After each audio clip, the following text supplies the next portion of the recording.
This isn't the best compression tester in the world, but you know, it came off the Scamazon, and the battery in this looks pretty new. Unfortunately, the tires, and that was after I filled them up. All four of them are so dry rotted that this one actually is probably the only one that's not. But these are dry rotted, and I know you can't see it now because the crack is at the bottom there, but I lost my socket for the spark plug under there. But let's just check the compression here. 50 psi. All right, and we're gonna go ahead and pause this a minute. 50 psi is not that great, and when I initially got this unit, the gasoline was pouring out of the exhaust here. It's probably a good indication that there's something else going on, but just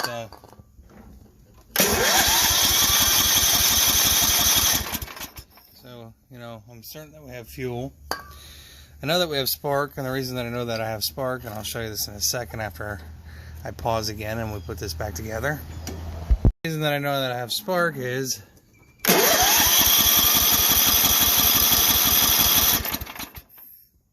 you can see the spark. I pulled the starter and the prong hub, the flywheel hub, out of there as well to look at the key. Key looks good. So we have spark.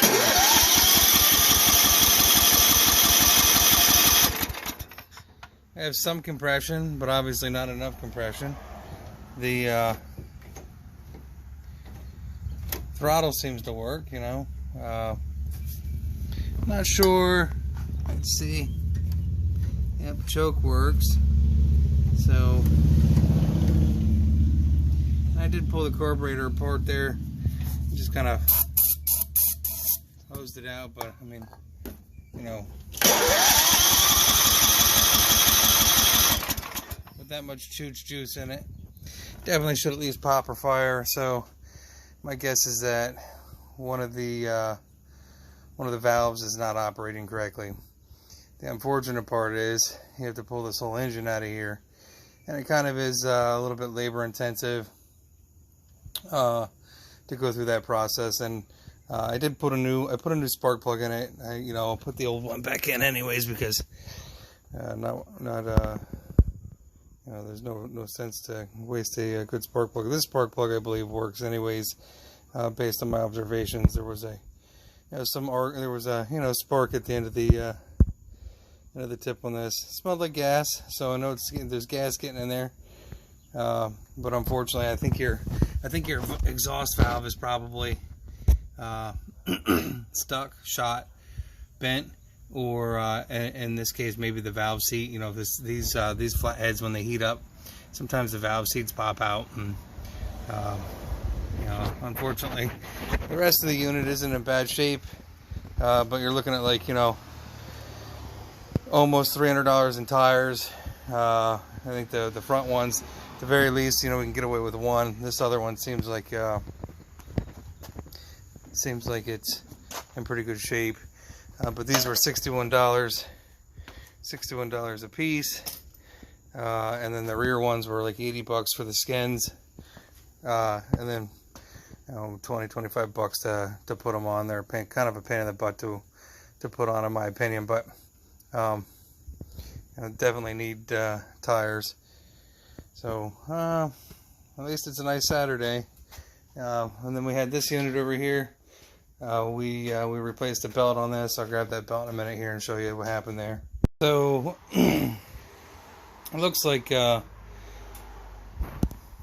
caught something in the yard, and then it could have. I mean, the belt doesn't look dry rotted anywhere else here necessarily, but if we leave this out on like wet grass, it will help to speed up the dry rotting process of these belts. But it looks like he got caught in some grass there and then smoked that belt.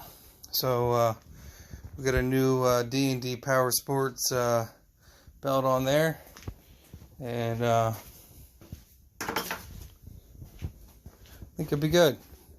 I'm gonna take it out here in a minute for a spin after I put some air in those tires and get that thing moved out of the way.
So I think we're good to go with that one.